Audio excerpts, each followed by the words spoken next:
Nasa Japan na po si Jandriel Cuadro Alas Casimero. Baka hindi mo pa alam ha. Kasi naman, hindi naman kita masisisi kasi hindi masyado po pinapalabas sa mainstream media. Bakit nga ba hindi masyado palabas? At alam mo, isa rin na pinagtataka ko pagdating sa Japan ni Jandriel Casimero, pinagkaguluhan siya ng media. Hindi doon. Dahil alam ko namang sikat si Casimero sa Japan. Pero ang tanong, bakit si Inoue ang tila ang topic na gusto nilang malaman? Kawawa naman yung uguni. At ako may nabalitaan din ako. May nag-send kasi sa akin ng video.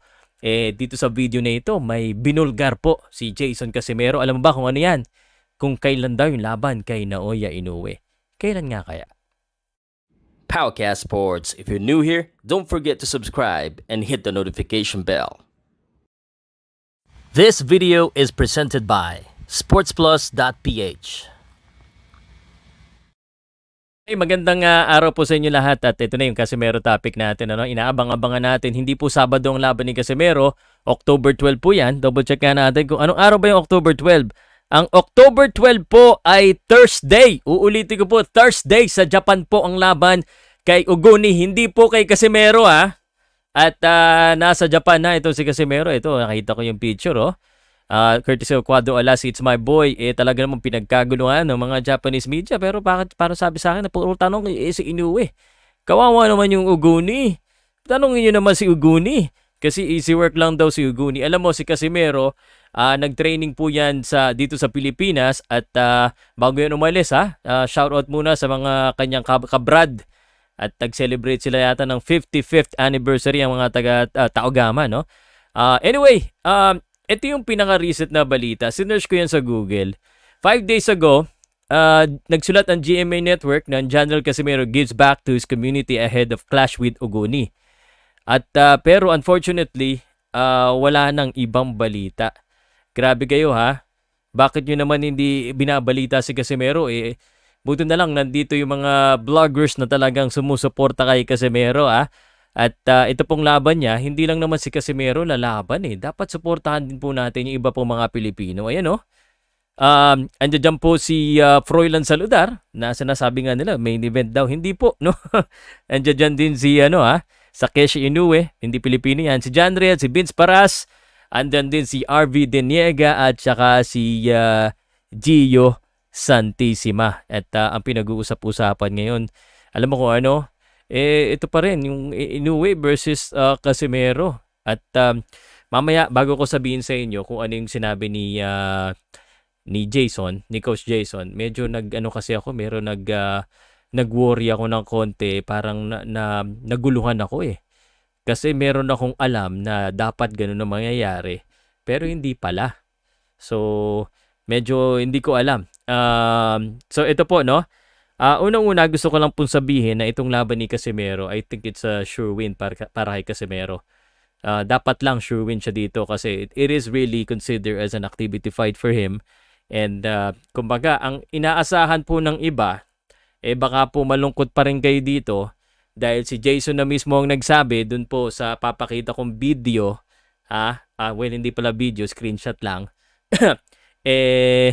makang madedelay pa yung laban kay Inoue. Easy work ito. I think mananakaut ito ni Casimero sa Uguni or talunin niya ng decision. Either way, mananalo po siya dyan. At well, sana manakaut niya kasi nasa Japan siya para para maganda, di ba? Para nanonood yata si Naoya Inoue sa laban na yan. Ito po yun, Ito po yung sinabi ni Jason. Yan yung screenshot kay Boss Rich doon yan. Ito kasi yung alam ko. Ang pagkakaintindi ko po, ganito. Ang pagkakaintindi ko, si Casimero, lalabanan nitong si Uguni at late December, baka mapalaban kay Luis Neri. Kasi nga, di ba, nag-post si Luis Neri na by the end of the year, Casimero sana. Yung pala, hindi pa sure. Nag-post na si Luis Neri yan, Kasi, naguluhan ako dahil ang sinabi ni Jason dun sa video ay uunahin daw si Luis Neri. Kung maglalaban si Casimero at saka si Luis Neri, malamang may matatalo doon na isa. Bakit pa kakalabanin si Luis Neri? 'Di ba? Assume natin na mananalo si Casimero. Unless pag natalo naman si Casimero doon, Kung matutuloy yung laban na yun, edi si Luis Neri na lang. Ngayon, ibig sabihin, hindi makakalaban ni Casimero si Luis Neri. Ano ibig sabihin nito? Kasi ang sinabi po ni Casimero, ni Coach Jason, ay baka daw Setyembre ang laban. So, April kasi nung una, April, May, June, July, August, September, 4 na buwan, eksakto yan. So, parang nakapila talaga sila kay Naoya Inoue. Marlon Tapales, gusto nila, ina-assume nila na mananalo sila, kung matalo. Kung matalo si Naoya Inoue kay Marlon Tapales, ay, posible yan. Ay, naniniwala kay Marlon Tapales, may lakas yan. No? Siyempre, dihado pa rin si Marlon, pero may lakas yan. No? So, the longer we wait, the longer na actually malabo, mas mahirap. The thing about boxing is that anything can happen. Sabi ko nga ito, yung labang kay Uguni, no? Expected naman nanalo siya. Kay Naoya Inoue, kay Luis Neri, okay lang matalo. Pero kay Uguni, naku, delikado. Ibig sabihin, ganito po ito po yung ibig sabihin ko. And I'm in full support of Casimero. By the way, kaya ako nga ito binabalita no? October 12 po. Pero kung yung, let's just say, assume na totoo lahat ng sinabi ni Jason dito, kung ganun, lalaban ba siya ng December? Kung lalabanan si Luis Neri sa April or sa mid-year, tapos si Casimero sa September pa, anong klaseng mga laban ang gagawin ni Casimero bago sa September?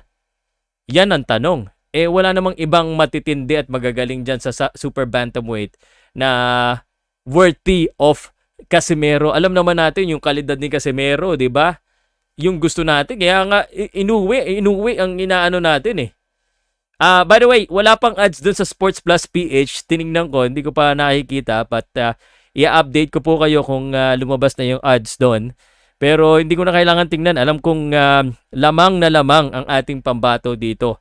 So, ang ganito po ang gagawin natin. Magkakaroon po yan ng mga sigurado mga press conference at usap-usapan. I-update nyo na lang po. I-subscribe nyo na lang po yung channel nila. At para makita nyo kung ano yung balita kay Cuadro Alas. But as soon as lumabas yung ads, sasabihin ko sa inyo. At kung may balita sa Japan, dito sa Pilipinas, pasensya na po. Tayo-tayo na lang magtutulungan dito para maibalita sa inyo yung isa sa idol ng mga boksingero Pilipino o ng mga fans ng boxing. Easy work to si Uguni. And yung worry ko kung September pa daw yung laban kay Inoue, anong gagawin niya from today to September? Ibig sabihin ba mag-activity fight o meron bang isang matinding laban? Kasi pag matinding laban, yan ang delikado. Kaya mas maganda sana kung now na. Kasi alam mo na, sabihin ko na sa inyo baka iniintay lang ni Inoue na tumanda itong si Casimero para mas humina ng konti. Ano sa tingin nyo?